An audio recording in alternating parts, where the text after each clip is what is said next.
Hey guys, Dustin here, bringing you an update. Just working on a stand, the stand I guess, for the 29.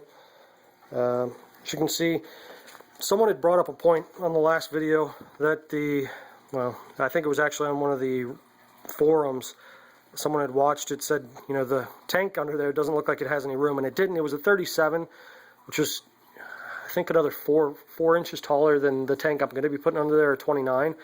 So I put the 29 under there, looked at it, and I'm still not real happy with the space I'm going to have. It's only going to be like 3.5, 4 inches to get my hands and equipment in and out of the sump area. I'm not really liking that too much, so I'm going to go ahead and redo the bottom here as well. Another thing I hadn't looked at really is the bottom board is also only like an 1/8 inch piece of plywood, so really wouldn't want to trust it to support the tank anyway, especially if it got a little bit wet. I'm pretty sure it would go ahead and cave right on through. So I'm going to go ahead and rip that bottom panel up there, come in from the underneath, put a piece of plywood on there, sturdy it up a little bit by the feet, and make sure it's real good and secured to those 2x2s that are down there.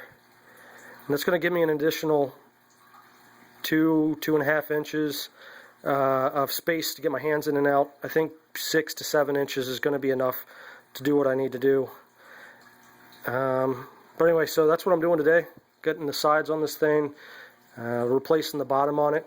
And another thing that I did yesterday, I went out and picked up this new to me RODI unit. Has a TDS meter on it. I had the guy leave it hooked up until I got there so I could look at it.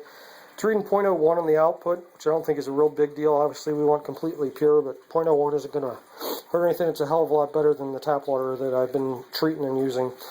He also gave me these two extra filter pieces to change out, so the 2 media pieces. I'm going to end up changing out all the media at some point, but you know, just to start up for right now, I'm going to leave the media as it is and go from there. So this is the other thing I'm trying to do today. I went to Home Depot and picked up all the parts for it. I'm going to go ahead and get that plumbed in so that I can start producing some RO water, do some water changes on my tanks, and get some nice clean water in all the tanks, and see if that helps anything out. Anyway, that's all I have for right now. If anybody has any suggestions with the tank, the stand, the RODI unit, anything like that, feel free to leave them down in the comments. Thanks for watching.